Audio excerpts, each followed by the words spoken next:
Добрый день, я Габышева Виктория, ученица 11 класса средней школы номер 26 города Мирный. Представляю научно-исследовательскую работу по теме «Роль якутской семьи в формировании духовных ценностей».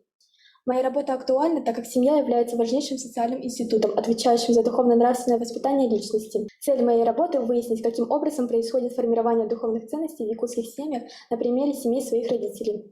Чтобы достичь поставленную цель, я поставила перед собой следующие задачи и использовала такие методы исследования.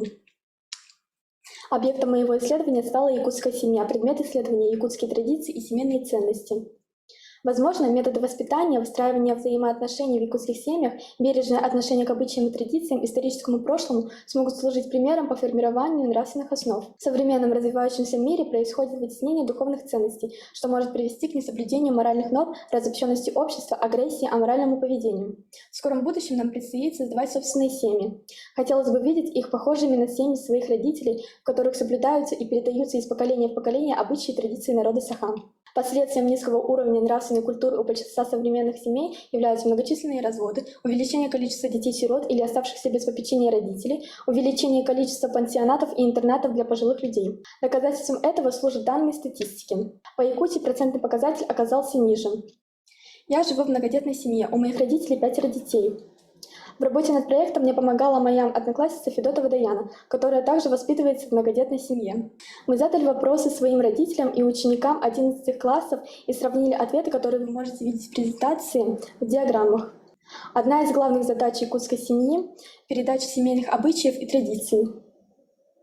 Чтобы лучше понять, как это происходит в якутских семьях, мы обратились к Федору Валентиновичу Петрову, председателю некоммерческой общественной организации «Сардана» по развитию якутской культуры и языка в городе Мирном. От него мы узнали об обычаях и традициях, связанных с рождением ребенка, особенности воспитания детей в якутских семьях. Мы поняли значение украшения для якутских женщин, узнали об обрядах и атрибутах якутской культуры, такие как алгыс, конский хвост, гибирь, кумыс, дух огня. Таким образом, можно сделать вывод, что создание семьи — это очень важный и ответственный шаг. Семья — это целая вселенная. Правильно привитые уважительные отношения в семье формируют целостность личности, а уважительные отношения — это понимание в системе вселенной. Что такое отец и мать? От отца начинается и продолжается род. Мужчина, который держит на коленях своего сына, он держит род в 7 поколениях, так говорили старцы, а рай на земле лежит под ногами у матери. Следовательно, в якутских семьях бережно хранят обычаи и традиции своего народа, используя древние атрибуты и ритуалы, с почтением и заботой относятся к старшему поколению, уделяют огромное внимание воспитанию детей в духе уважения к своему роду. Таким образом, у народа Саха гораздо меньше проблем, связанных с сиротством, расторжениями браков, брошенных без внимания и заботы престарелых людей. Спасибо за внимание.